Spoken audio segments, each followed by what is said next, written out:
ونعوذ باللہ من شرور انفسنا ومن سیئات اعمالنا من يهده اللہ فلا مضل له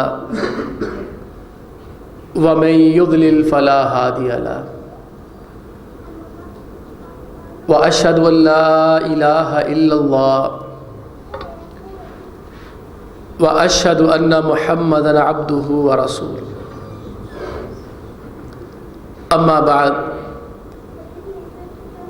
فإن خير الحديث كتاب الله وخير الهدي هدي محمد صلى الله عليه وسلم وشر الأمور محدثاتها وكل محدثة بدعة وكل بدعة ضلالة وكل ضلالة في النار قال الله تعالى في محكم تنزيله ربنا وابعث فيهم رسولا منهم يتلو عليهم آياتك ويعلمهم الكتاب والحكمة ويزكيهم انک انت العزیز الحکیم۔ محترم بھائیو، عزیز بزرگوں اور دوستو، سیدنا ابراہیم علیہ السلام کی زندگی، اسے اللہ تعالیٰ نے ہمارے لیے آئیڈیل اور نمونہ قرار دیا ہے۔ آئیڈیل نمونہ قرار دینے کا مطلب یہ ہے کہ جو بندہ بھی زندگی میں کوئی دنیا کے یا آخرت کے کام کرنا چاہتا ہے، وہ ان کی شخصیت کو، ان کی سیرت کو پڑھے اور دیکھے، پھر اس میں سے سمجھے اور اس کے مطابق عمل کرنے کی کوشش کرے۔ جناب ابراہیم علیہ السلام بے شمار خوبیوں کے مالک ہیں۔ اللہ کے نبی علیہ السلام کے بعد سب سے زیادہ انسانوں میں مقام و مرتبہ انہی کا ہے۔ ان کے اندر جو بے تحاشا اوصاف اور خوبیاں تھیں، ایک خوبی ان کے اندر یہ بھی قرآن پاک کو پڑھ کے ملتی ہے، یہ پلانر بڑے اچھے تھے، منصوبہ ساز بہت زبردست تھے۔ اللہ تعالیٰ نے انہیں یہ خوبی عطا فرمائی تھی، وَلَقَدْ آتَيْنَا إِبْرَاهِيمَ رُشْدَهُ مِنْ قَبْلُ۔ اللہ فرماتے ہیں جناب ابراہیم علیہ السلام کو نبی اور رسول بننے سے پہلے ہی ہم نے بڑی ہدایت اور اچھی باتیں سمجھا دی تھی، ان کے دل میں ڈالی ہوئی تھی۔ تو نبی اور رسول بننے کے بعد تو اور زیادہ بہتری اور خوبیاں آ گئیں۔ تو میں نے عرض کیا، ان کے اندر یہ خوبی تھی، فیوچر پلانر تھے، کوئی بھی کام کرتے تھے، دین کا جو کام کیا ہے اس نقطہ نظر سے نہیں کیا کہ میرے تک رہے، میں کروں اور میرے بعد یہ سلسلہ ختم ہو جائے۔ ان کی یہ کوشش تھی جو اللہ نے قبول فرمائی کہ ان کے بعد جتنے پیغمبر آئے ہیں سارے ان کی نسل سے ہی آئے ہیں۔ ان کا ایک واقعہ پڑھنے کے قابل ہے، جب وہ بیت اللہ کو تعمیر کرتے ہیں، وَإِذْ يَرْفَعُ إِبْرَاهِيمُ الْقَوَاعِدَ مِنَ الْبَيْتِ وَإِسْمَاعِيلُ۔ مولانا حالی نے کہا نا، دنیا کے بت قدوں میں پہلا وہ گھر خدا کا، خلیل ایک معمار جس کا بنا تھا، اول بیت وضع للناس للذی ببکہ، اول بیت، سب سے پہلے جو اللہ کا گھر دنیا میں تعمیر کیا گیا وہ بیت اللہ تھا، مکہ کے اندر، جس سے ہدایت کے سرچشمے نکلے، اور آج بھی اسی ہدایت کا سرچشمہ جاری اور ساری ہے۔ جناب ابراہیم علیہ السلام تعمیر فرماتے ہیں، بیٹے کو ساتھ لگاتے ہیں، اب ان کی دعا ہے، بہت زیادہ دعائیں ہیں، ایک دعا کے اوپر غور فرمائیں جس سے پتہ چلتا ہے ان کے سامنے یہ مقصد تھا کہ دین کا جو بیڑا میں نے اٹھایا ہے، دین کا کام جو میں کر رہا ہوں، یہ میرے بعد ختم نہ ہو جائے، بلکہ ان کی یہ سوچ تھی کہ میرے بعد تو دور کی بات ہے، قیامت تک یہ سلسلہ ختم نہ ہو۔ اللہ کے پیغمبر علیہ الصلوۃ والسلام اور ان کے درمیان 5000 سال کا وقفہ ہے۔ پیارے پیغمبر علیہ الصلوۃ والسلام جناب ابراہیم علیہ الصلوۃ والسلام کے قریباً 5000 سال بعد آخری نبی بن کے تشریف لائے ہیں، یعنی 5000 سال لمبی پلاننگ۔ ربنا وابعث فیہم رسولا منہم یتلو علیہم آیاتک ویعلمہم الکتاب والحکمۃ ویزکیہم۔ ابھی بیت اللہ بنایا ہے، جس نے آ کے کام کرنا ہے وہ 5000 سال کے بعد آ رہا ہے۔ 5000 سال لمبی پلاننگ۔ یا اللہ ان کے اندر ایک پیغمبر بھیجنا، یتلو علیہم آیاتک، جو تیری آیتیں ان کے پڑھ کے سنائے، ویعلمہم الکتاب، یا اللہ جو آیتیں پڑھ کے سنائے صرف حفظ کرا کے چھٹی نہ کرائے، ان آیتوں کا مفہوم بھی انہیں آتا ہو، معنی بھی انہیں آتا ہو، ترجمہ بھی آتا ہو، والحکمہ، اور یا اللہ اس پیغمبر کو قرآن کتاب کے ساتھ ساتھ حدیثیں بھی عنایت کرنا تاکہ ان کو تعلیم دے۔ تو قرآن جو محض آیت سے سمجھ میں نہ آئے، جس میں مختصر حکم بیان کیا گیا ہو، اجمالی حکم بیان کیا گیا ہو، یا اللہ ایسا پیغمبر ضرور بھیجنا جو اس اجمالی حکم کی تفسیر حکمت، دانائی اور اپنی حدیث کے ساتھ کرے۔ یا اللہ جو بندے وہ پیغمبر تیار کرے وہ بد عمل نہ ہو، بد کردار نہ ہو، بے عمل نہ ہو، وَيُزَكِّيهِمْ، اور ان کی تربیت ایسی کرے کہ وہ بندے معاشرے کے اندر نمایاں مقام بھی حاصل کر سکیں۔ اور اللہ تعالیٰ نے یہ دعا قبول فرمائی، هُوَ الَّذِي بَعَثَ فِي الْأُمِّيِّينَ رَسُولًا مِّنْهُمْ۔ اللہ فرماتے پھر میں نے ابراہیم علیہ السلام کی دعا کو قبول فرمایا، اور دعا کو قبول کرنے کے بعد اللہ فرماتے میں نے ان کے اندر ایک پیغمبر کو بھیجا، یتلو علیہم آیاتہ ویزکیہم ویعلمہم الکتاب والحکمہ۔ ابراہیم علیہ السلام نے دعا مانگی 4 چیزوں کی، یا اللہ پیغمبر وہ بھیجنا جو ان کو آیتیں پڑھ کے سنائے، حدیثیں سنائے، ان کی تربیت بھی کرے اور ان کو حفظ بھی کروائے۔ اللہ فرماتے میں نے پھر قبول کر لی، میں نے بھیجا۔ بعث فی الامیین رسولا منہم، ابراہیم علیہ السلام نے کہا تھا یا اللہ اسی مکہ کی بستی سے وہ بندہ ہونا چاہیے۔ اللہ نے فرمایا ہاں میں نے پیغمبر بھیجا، اسی مکہ سے ہی بھیجا ہے، وہ سارے وہ کام کرے گا جن کی جناب ابراہیم علیہ السلام نے دعا کی ہے۔ بھئی یہ ہے فیوچر پلاننگ۔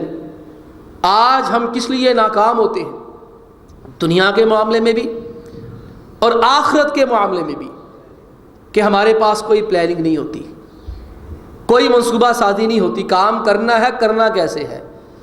یہ تو میں نے ابراہیم علیہ السلام کی بات کی ہے نا، 5000 سال پہلے مستقبل کی منصوبہ سازی کر رہے ہیں، فیوچر پلاننگ کر رہے ہیں۔ اللہ سبحانہ و تعالیٰ نے آسمان دنیا بنانے سے 50,000 سال پہلے قیامت تک کی پلاننگ کر کے اپنے پاس رکھی تھی۔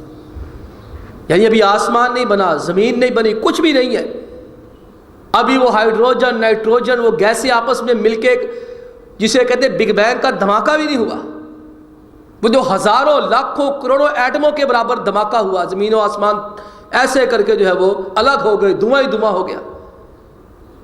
اس سے بھی 50,000 سال پہلے اللہ سبحانہ و تعالی نے قلم کو پیدا فرمایا۔ اللہ نے سب سے پہلے قلم کو پیدا کیا، اکتب، لکھو، ما اکتب۔ پیغمبر اللہ تعالیٰ نے قلم کو زبان عطا فرما دی۔ اللہ نے اس قلم کی بھی قسم اٹھائی قرآن پاک میں، اس کاغذ کی بھی قسم اٹھائی جس کے اوپر قلم نے لکھا، اور ان سطروں کی بھی قسم اٹھائی جو ان کتابوں میں لکھے ہوئے ہیں۔ والطور، اللہ فرماتے مجھے طور سینا کی قسم ہے۔ وکتاب مستور، اللہ فرماتے مجھے اس کتاب کی قسم ہے جو لکھی گئی ہے۔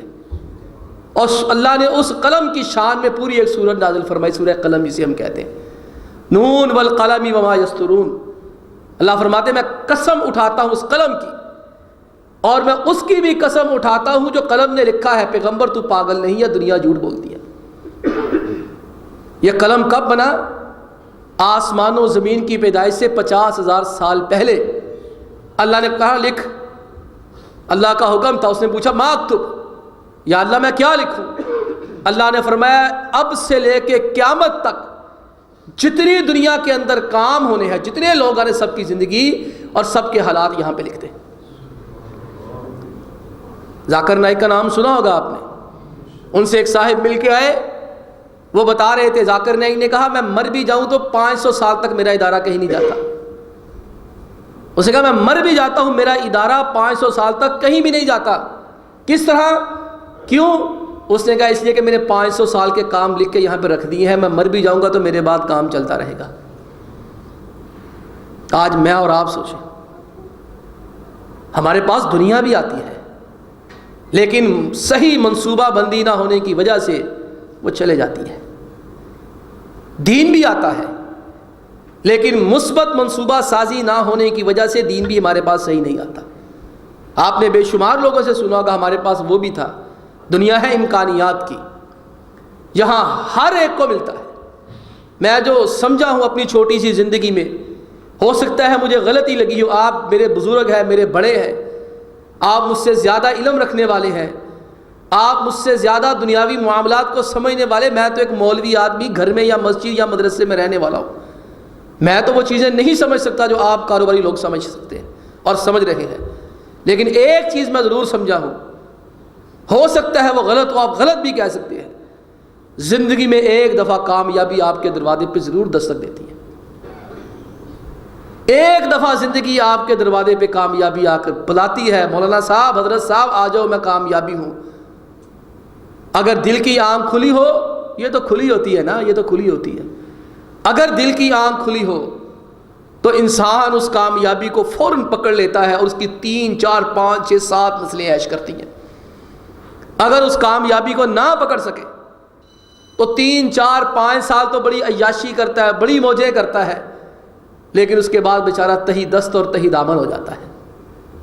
تو جناب ابراہیم علیہ السلام کی سیرت سے سیکھے، اللہ کے بندے کوئی کام کرے، اس کام کرنے کے سے پہلے یاد رکھیں آپ کے پاس اچھی طرح منصوبہ ہونا چاہیے، یہ کام میں نے کیوں کرنا ہے، یہ کام میں نے کیسے کرنا ہے، اس کام کے اندر کون لوگ میرے ممد و معاون ثابت ہو سکتے ہیں۔ جناب ابراہیم علیہ السلام نے کام کرنا تھا، اللہ کا گھر بنانا تھا، تو اللہ کا گھر بنانے سے پہلے انہیں یہ خیال آیا کہ اللہ کا گھر تو میں بنانے لگا ہوں لیکن میرے پاس وہ افراد ہی نہیں ہیں۔ پہلے افراد تو تیار ہوں، ہماری مسجدیں ہوں، ہمارے مدرسے ہوں، کئی اسکول کالجز ہوں، وہ کس لیے تباہ ہو جاتے ہیں، کس لیے تھوڑی دیر کے لیے چلتے ہیں بعد میں فلاپ اور بند ہو جاتے ہیں؟ اس لیے کہ آپ کے پاس کام کرنے سے پہلے وہ کام کرنے والے افراد کوئی نہیں ہوتے۔ ابراہیم علیہ السلام نے سب سے پہلے اپنے بیٹے کو اس جگہ پہ چھوڑا، پہلے ایک بلڈنگ تعمیر کی، انسٹیٹیوٹ تعمیر کیا، اس انسٹیٹیوٹ کا نام، اس کالج کا نام، یونیورسٹی کا نام، اس مدرسے اور اسکول کا نام بیت اللہ شریف ہے۔ ابراہیم علیہ السلام نے پہلے اپنے بیٹے کے ساتھ مل کے وہ تعمیر کیا، پھر یہ نہیں کیا کہ اس بیت اللہ کو بنانے کے بعد لوگوں کے سپرد کر دیا، جاؤ جو کرنا کرو، جس نے آنا آ جائے، جو مرضی کر لے۔ وہاں اپنے بیٹے کی ڈیوٹی لگائی، اپنے بیٹے کو وہاں پہ چھوڑا۔ یہ دوسرا سٹیپ ہے۔ پہلا سٹیپ آپ انسٹیٹیوٹ تعمیر کریں، آپ کے ذہن میں ہو، اس سے پہلے منصوبہ سازی کریں، پھر جگہ کا انتخاب کریں، جگہ ایسی کام کرنے کے لیے ہو، کاروبار کے لیے ہو، دین کے لیے ہو کہ جہاں لوگوں کی آمد و رفت آسان ہو سکے۔ اب آپ مکہ کو جغرافیائی اعتبار سے اگر دیکھ لیں، اس کو دنیا کی ناو کہا جاتا ہے، یہ ہر طرف سے دنیا کے اندر برابر سطح پہ آ جاتا ہے۔ اس کو دریا بھی لگ جاتا ہے جدے کا، سمندر بھی لگ جاتا ہے جدے کا، اس کو یمبو کا سمندر بھی بڑا قریب پڑ جاتا ہے، جدے کا تو اور زیادہ قریب پڑ جاتا ہے۔ قدرتی طور پر حفاظت میں ہے، پہاڑوں کے اندر ہے۔ اللہ نے انتخاب کرایا، وہ وہاں پر پہنچے، بیت اللہ بنایا، اس کے بعد وہاں پر اپنے بیٹے کو رکھا، اور بیٹے کو رکھنے کے بعد جو اگلی چیز سمجھ میں آتی ہے انہوں نے صرف بندہ نہیں رکھا، بندے کی معیشت کا بھی پورا پورا اہتمام کیا ہے۔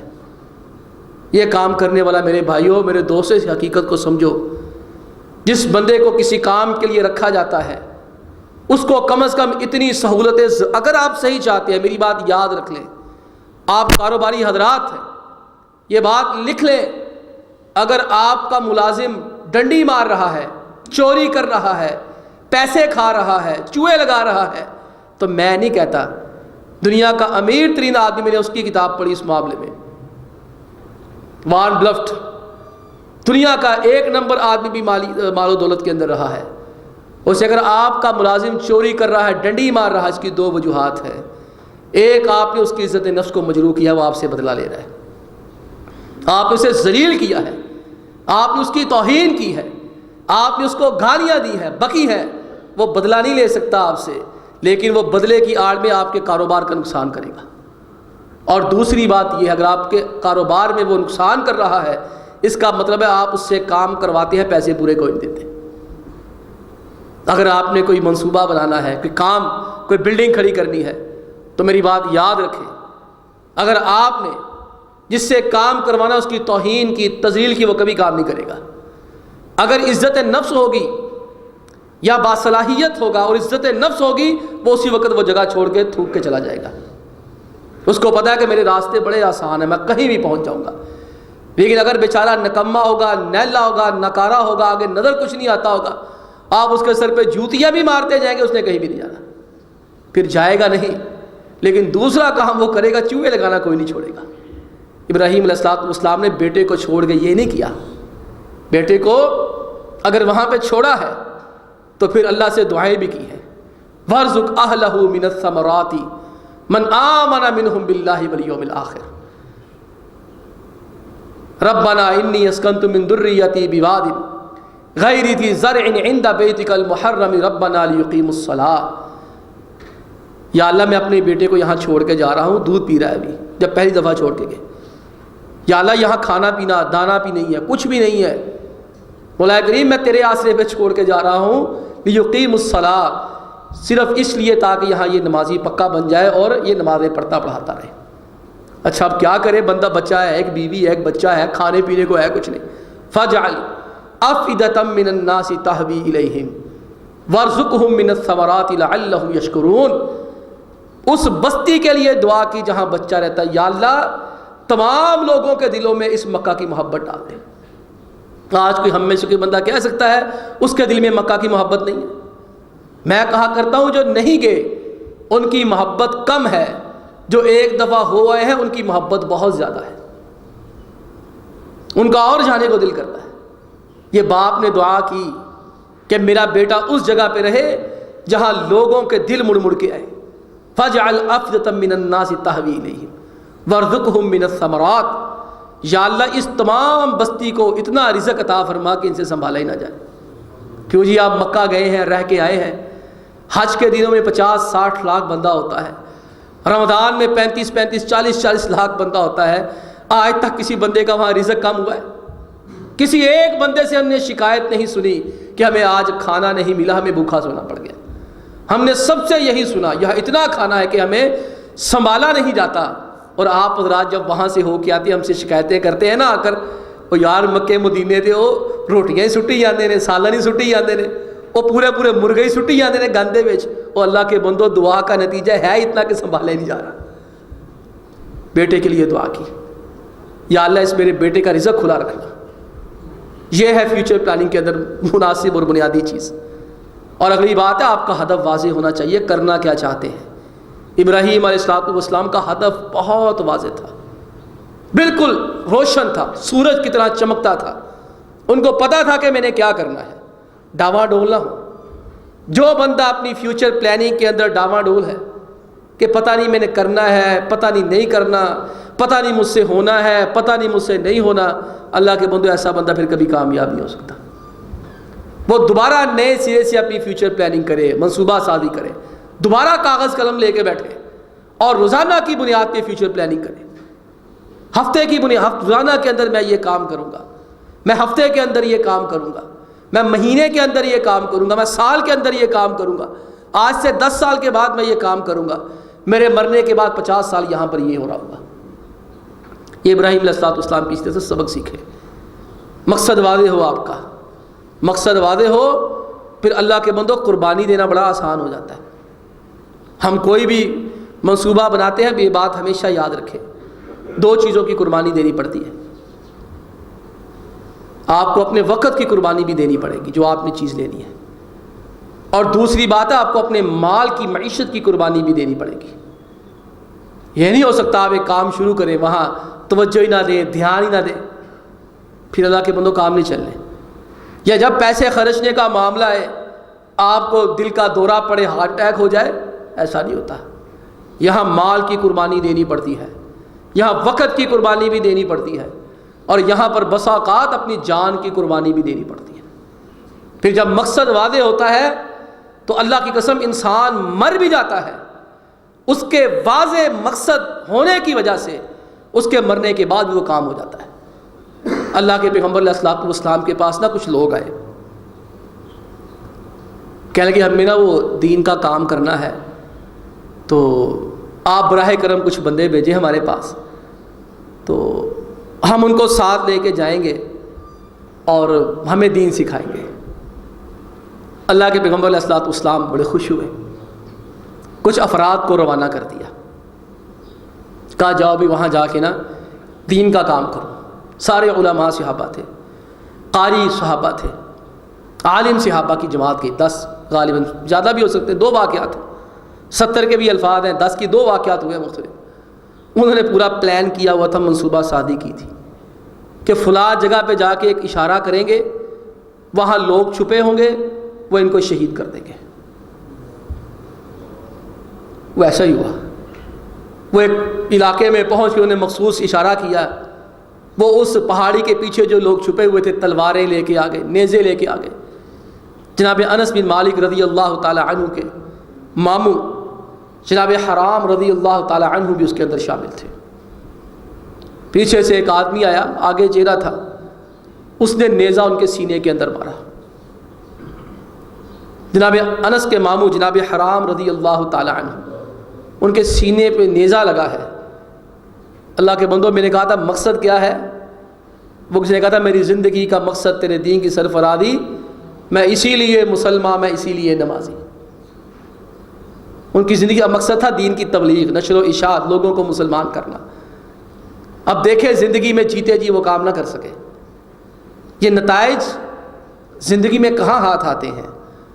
وہ کوئی بزرگ تھے نا، چھوٹا سا پودا لگا رہے تھے، تو کسی نوجوان نے تنزن کہا بابا جی یہ جو آپ پودا لگا رہے ہیں ایدی چھاں تانوں نہیں ملنی۔ طنز کیا کہ آپ تو مر جائیں گے، پودا لگانے کا فائدہ؟ تو بابے نے بڑا کمال جملہ کہا، اس نے کہا پتر جڑے درختاں تھلے بہ کے اسی سایہ لینے، وہ بھی ساڑے بابیاں نے لائے سی، اسی نہیں لائے۔ کام کوئی کرتا ہے، پھل کوئی لگاتا ہے، پانی کوئی دیتا ہے، کاشت کوئی کرتا ہے، پھل کوئی اور ہی آگے کھاتا ہے۔ اب یہ صحابی نے کہا ہمیشہ نتیجہ زندگی میں نہیں ملتا، مرنے کے بعد بھی مل جاتا ہے۔ بڑی قربانیاں دی صحابہ رضی اللہ تعالی عنہم اجمعین نے۔ اب صحابی کے نیزہ لگا ہے نا، وہ نیزہ جب آر پار ہوا ہے، انہوں نے کیا کیا، وہ خون اپنے ہاتھ پہ لگایا، ایسے کر کے اپنے چہرے پہ لگا کر کہ فزت ورب الکعبہ، رب کعبہ کی قسم میں تو کامیاب ہو گیا۔ کامیاب کہاں ہوئے؟ وہ تو شہید ہو گئے ہیں۔ اب کامیابی کیا ہے؟ دنیاوی کامیابی بھی ملی، اخروی کامیابی بھی ملی۔ دنیاوی کامیابی کیا ملی؟ وہ مقتول جس نے ان کے، وہ قاتل جس نے ان کے سینے میں وہ نیزہ مارا تھا، شہید کیا تھا، اس کو راتوں کی نیند اڑ گئی، وہ پریشان ہو گیا۔ اس نے کہا یار یہ کیسا بندہ ہے، کیا بات ہے، میرا چین قرار ہی کھو گیا ہے، یہ کیسا آدمی ہے، میں نے اس کے سینے میں نیزہ مارا ہے، یہ دنیا چھوڑ گیا ہے اور یہ کہتا میں کامیاب ہو گیا۔ اللہ تعالیٰ نے اس کے مرنے کے بعد اس بندے کو اسی جملے کی وجہ سے مسلمان کر دیا۔ کبھی کبھار یوں بھی ہو جاتا ہے۔ یہ آل سعود نے، محمد بن عبد الوہاب کی نسل نے توحید کے لیے تھوڑی تکلیفیں برداشت نہیں کی، ان کے لاشوں کے ٹکڑے ٹکڑے کیے گئے ہیں۔ محمد بن عبد الوہاب جن کے نام پہ گالی دیتے ہیں نا وہابی کی، ان کے پوتے علامہ سلیمان رحمۃ اللہ علیہ عبداللہ کے بیٹے، جنگ ہو رہی تھی، کہا آپ نیچے آئے، آپ کو کچھ نہیں کہیں گے. تب نیچے اتارے مصریوں نے، ترکیوں نے. تو کسی نے کہا یہی ان کا مولوی سب سے بڑا ہے، انہوں پہلے بڑھو. سب سے بڑا مولوی بھابیاں تھا. یہ 250 سال پہلے کی بات ہے. ٹکڑے ٹکڑے کی علامہ سلیمان رحمت، بوٹی بوٹی کی. بوٹی بوٹی کرنے کے بعد ان کے والد عبداللہ رحمہ اللہ کے پاس وہ لاش لے کر گئے ٹکڑے شدہ. کہا بابا جی ویکھو تہاڈے منڈے ٹوٹے ٹوٹے کرتے. کہتے اللہ کا شکر ہے اللہ نے میرے منڈے کو قبول کر لیا. اللہ کا شکر ہے اللہ نے میرا بیٹا اپنی راہ میں قبول کر لیا ہے. وہ ٹکڑے کرنے والا حکمران، اس کی راتوں کی نیند ہی اڑ گئی. اس نے کہا یار میں نے یہ کیا کام کر دیا ہے، کیسے لوگ ہیں، ہم نے ان کو قتل کیا، ٹکڑے ٹکڑے کر دیے، یہ خوش ہو رہے ہیں. اس نے کہا پھر بات اچھی طرح سمجھ لینی چاہیے، آنے والے جو ایام ہیں، آنے والی صدیاں، یہ وہابیت کی صدیاں، یہ بدعتی اور مشرکوں کی صدیاں کوئی بھی نہیں ہیں. قربانیاں ایسے دینے پڑتی ہیں. یہ ہوتا ہے، یہ ذہن میں یاد رکھیں. اگر یہ حوصلہ ہے نا، مال کی قربانی، جان کی قربانی، وقت کی قربانی، کسی کام کے لیے یہ کرنی پڑتی ہے. صرف منصوبہ بنا دینا ہی کافی نہیں ہوتا. اللہ کے بندو، اس منصوبے کی راکھی بھی کرنی پڑتی ہے، اس منصوبے کے اوپر محنت بھی کرنی پڑتی ہے. جناب ابراہیم علیہ السلام چلے گئے تھے یہاں سے، لیکن اپنے منصوبے سے غافل نہیں ہوئے. ہر مہینے براق پہ بیت اللہ تشریف لاتے، مکہ تشریف لاتے، پورا ایک دن جناب ابراہیم علیہ السلام کے ساتھ بسر کیا کرتے تھے. ہم دیکھیں، ہم ایک منصوبہ بناتے ہیں، کام شروع کرتے ہیں، اور کام شروع کرنے کے بعد ہم اس کو کیسے چھوڑ دیتے ہیں. اللہ کے بندو یہ نہیں ہوتا. ہر وقت اس کے بارے میں متفکر رہنا، ہر وقت اس کے بارے میں سوچنا، اور نئی سے نئی چیزیں سیکھنا کہ ہم اس کو کیسے بہتر کریں، اس کو کیسے بہتر کریں. وہی لوگ پاتے ہیں عزت زیادہ جو کرتے ہیں دنیا میں محنت زیادہ. فراغت سے دنیا میں دم بھر نہ بیٹھو اگر چاہتے ہو فراغت زیادہ. ہم اپنے منصوبوں کو تھوڑا سا حاصل کر لیتے ہیں، پایہ تکمیل تک پہنچ جاتے ہیں، لیکن ہماری زندگی کے اندر ہی وہ منصوبہ دھرم بھرم ہو جاتا ہے. لوگ کہتے ہیں 25 سال پہلے یہ ادارہ بڑا شاندار تھا، لیکن اب پتہ نہیں کیا ہو گیا ہے. بھائیو، جو بھی منصوبہ سازی ہو، جو بھی کام ہو، جتنا مرضی اچھا ہو جائے، اور اس کو بڑا کیا جاتا ہے، اور زیادہ اچھا کیا جاتا ہے. یہ نہیں کہ اب ایک کام کر لیا ہے اس کے اوپر تکیہ کر کے بیٹھ گئے بس ٹھیک ہے ہو گیا. اللہ کے نبی علیہ الصلوۃ والسلام کی سیرت سے ایک چیز پتہ چلتی ہے. اللہ کے پیغمبر علیہ الصلوۃ والسلام کے اللہ نے سارے گناہ ہی معاف کر دیے تھے، اگلے پچھلے سارے گناہ ہی معاف ہو گئے. مسلمانوں کو اللہ نے عزت عطا کر دی، حکومت عطا کر دی، مکہ دے دیا، مدینہ دے دیا. مدینہ تو ویسے ہی مل گیا تھا، طائف مل گیا، یہ علاقے مل گئے سارے، پوری دنیا ڈر رہی ہے. خیبر مل گیا. اللہ کے پیغمبر علیہ الصلوۃ والسلام سیدہ عائشہ رضی اللہ تعالی عنہا کے پاس آ کر کہتے ہیں، عائشہ آج میرا وقت تو تمہارے پاس ہی ہے، لیکن اگر تم مجھے اجازت دو تو میں اللہ کی عبادت کرنا چاہتا ہوں. سیدہ عائشہ فرمانے لگی کہ میری خواہش ہے کہ آپ میرے پاس ہوں، لیکن میں اپنی خواہش کو آپ کی خواہش پہ قربان کر دیتی ہوں. آپ فرمایا اريد احب ان اناجي ربا. عائشہ آج میرا بڑا دل کرتا ہے رب سے دل کھول کے باتیں کروں. میں کریں. عشاء پڑھ کے آئے تھے. اللہ کے حبیب علیہ الصلوۃ والسلام نے عشاء سے لے کے فجر تک صرف 2 نفل پڑھے. سیدہ عائشہ فرماتی ہیں نماز شروع کی، اتنا روئے، قیام میں اتنا روئے، آپ علیہ الصلوۃ والسلام کی داڑھی مبارک تر ہو گئی. پھر رکوع کرتے اتنا لمبا کیا، اتنا روئے اتنا روئے، آپ کا کرتا مبارک سارا آنسوؤں سے بھیگ گیا. پھر رکوع سے اٹھ کے کھڑے ہوئے، فرماتے اتنا رو رہے ہیں، ہچکیاں بن گئی ہیں، رونے کی آوازیں آ رہی ہیں، اللہ سے باتیں کر. پھر سجدے میں گئے، کہتے سجدے میں اتنا لمبا سجدے ہوتے رہے، وہ ساری جو جگہ تھی نا ساری سجدے والی گیلی ہو گئی. عشاء کے بعد سے لے کے اللہ کے حبیب علیہ السلام فجر تک یہی کام کرتے رہے. فجر تک یہی 2 رکعت پڑھی صرف. صبح ہوئی تو جناب والا آپ پڑھتے ہیں، سنتے ہیں روایات میں، پائے مبارک سوج گئے، کبھی زخم لگ گئے، کبھی مبارک پاؤں میں ورم آ گیا. سیدہ عائشہ فرماتی میں نے کہا اللہ کے پیغمبر علیہ الصلوۃ والسلام آپ ایسا کیوں کرتے ہیں؟ آپ کے پاؤں وہ سوج چکے ہیں، خون آنا شروع ہو گیا ہے، پیپ آنی شروع ہو گئی ہے، اللہ نے آپ کے سارے گناہ ہی معاف کر دیے ہیں، اب بس کرے، کیوں اتنی عبادت کیوں کرتے ہیں؟ آپ علیہ الصلوۃ والسلام کا جملہ سنیں ان نکموں کے لیے جو کسی مقام پر پہنچ کر محنت کرنا چھوڑ دیتے ہیں، مرتے دم تک محنت نہیں چھوڑنی۔ ہمارے پاس کئی لوگ آ کر بتاتے کہ ہمارے بابا جی تھے، ہمارے ابا جی کا بڑا کاروبار تھا۔ اکثر لوگ آ کے بتاتے ہیں کہ ابو جی سب سے پہلے جا کے دکان کھولا کرتے تھے، کہتے ہیں اپنے ابا جی کو بڑا کہا ابا جی دکان ہم کھول لیا، کہتے نہیں دکان میں ہی کھول لی۔ وہ بتاتے ہیں مرنے سے ایک دن پہلے بھی دکان پہ گئے، کسی کے بارے میں وہ شادی والے دن بھی دکان پہ گیا۔ دیکھیں لوگ دنیا کے لیے کتنی محنت کرتے ہیں، اور ہم تھوڑا سا علم حاصل کرنے کے بعد، تھوڑی سی گفتار کا سلیقہ آنے کے بعد ہم سمجھتے ہم فن خواہ پتہ نہیں کیا بن گئے ہیں۔ میرے بھائیوں، جو سیکھنے کا مرحلہ ہے نا، یہ کیا مرتے دم تک جاری رہتا ہے، مرتے دم تک جاری رہتا ہے۔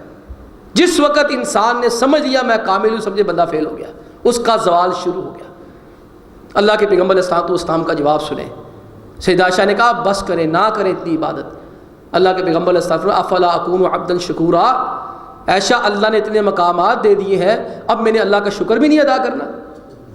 میں تو اللہ کا شکر ادا کرنے کے لیے ساری ساری رات روتا رہتا ہوں، مالک تجھے شکر اتنا کر دی، اتنا کرم کر دیا میرے اوپر، اتنا کچھ عطا کر دیا۔ یہ کہ دنیا اور دین کی کامیابی بھائی ان چیزوں میں آتی ہے۔ یہ سید ابراہیمی کا صرف ایک ہی پہلو ہے کہ فیوچر پلانر تھے۔ ہم بھی سارے کوشش کریں ہمارے کچھ نیک مقاصد ہوں، دنیا کے لیے بھی ہوں، آخرت کے لیے بھی ہوں، اور اس کے لیے جو ہم پلاننگ کریں بھائی وہ یومیہ بھی ہوتی ہے، روزانہ کیا کرنا ہے، ہفتہ روزہ بھی ہوتی ہے، ماہانہ بھی ہوتی ہے، سالانہ بھی ہوتی ہے۔